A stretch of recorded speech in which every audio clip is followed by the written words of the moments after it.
Hey there, I'm Robert Remigio and welcome back to my channel. I hope all of you is in good shape as you go through this lecture video.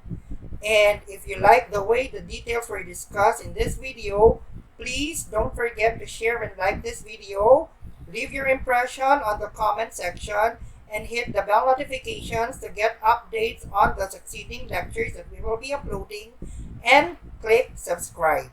And now, get your pen and notes, wear your headphones, and grab a snack if you want, and let's start our video lecture. Ready? And go!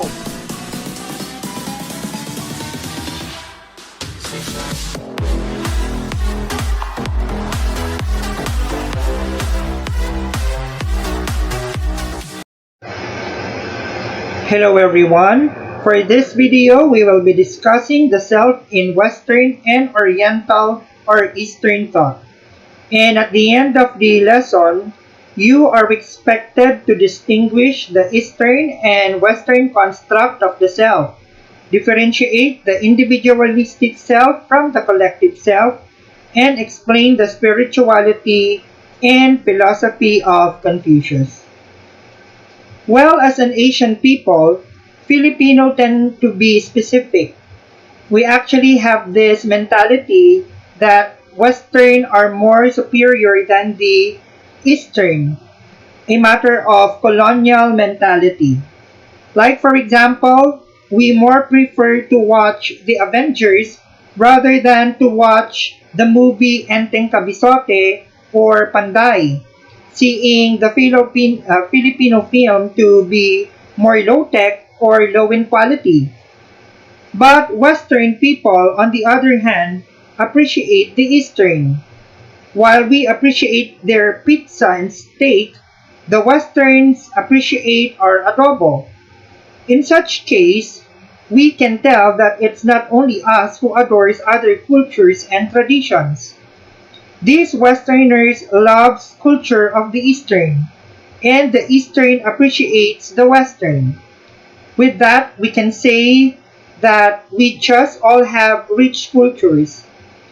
Maybe the notion of being inferior of the Eastern is due to the lack of recognition of the Eastern bold thinkers like Buddha and Confucius to cite. To compare the ideas of the Western and the Eastern thinkers, the Western is always preoccupied with the idea of the duality of the body and the soul. Plato's notion, for example, of psyche is dual, like the soul lives in the body and the body is material and is thrown to oblivion, while Aristotle's helomorphic theory views man as composed of matter or the body and form or the soul, and these two for him are both equally important. Descartes stands in his view that our body gathers information through the use of our senses, while our reason processes all information, making sense with experiences of the body. To solve the issue of the duality of the self, Descartes then fused the body and soul in that part of our brain called the pineal gland.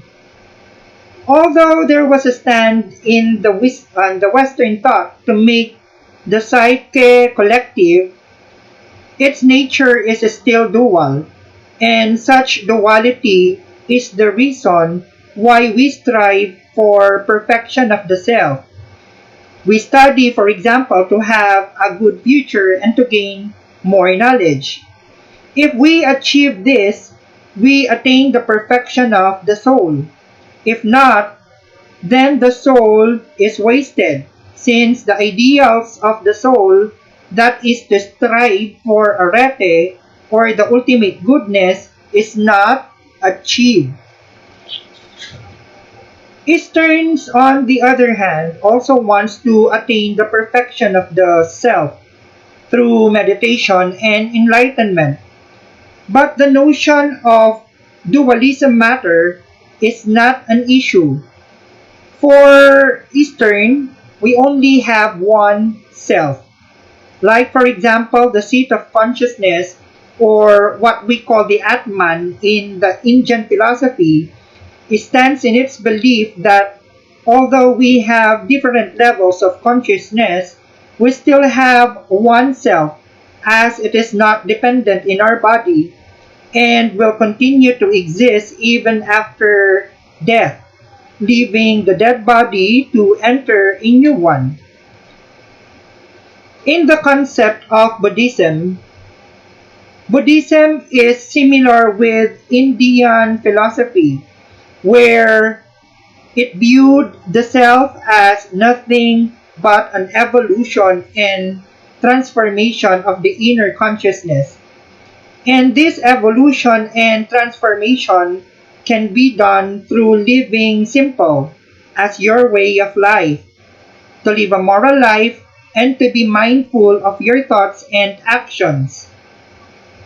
Well, for Buddhism, the nature of man and its purpose is to follow the Four Noble Truths and the Noble Eightfold Path, which teaches us to focus on pleasures and live a contemplative life.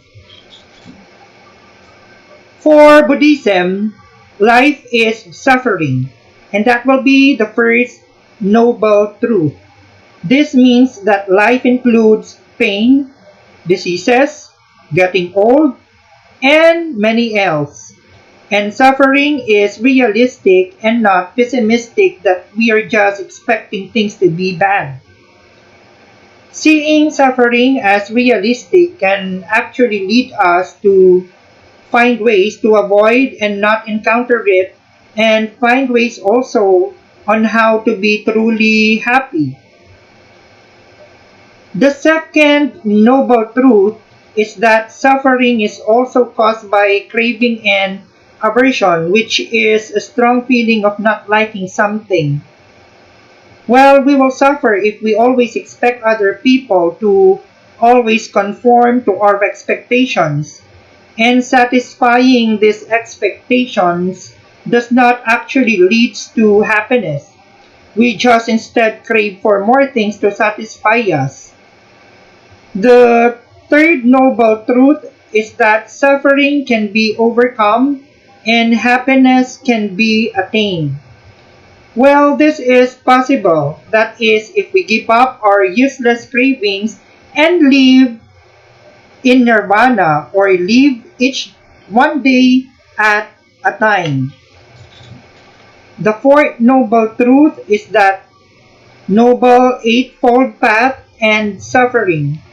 That is being moral, being fully aware of your thoughts and actions, develop wisdom and compassion for others, to summarize it. And the rest of our topic for the self in the Western and Oriental or Eastern thoughts will be wrapped up in our next video discussion.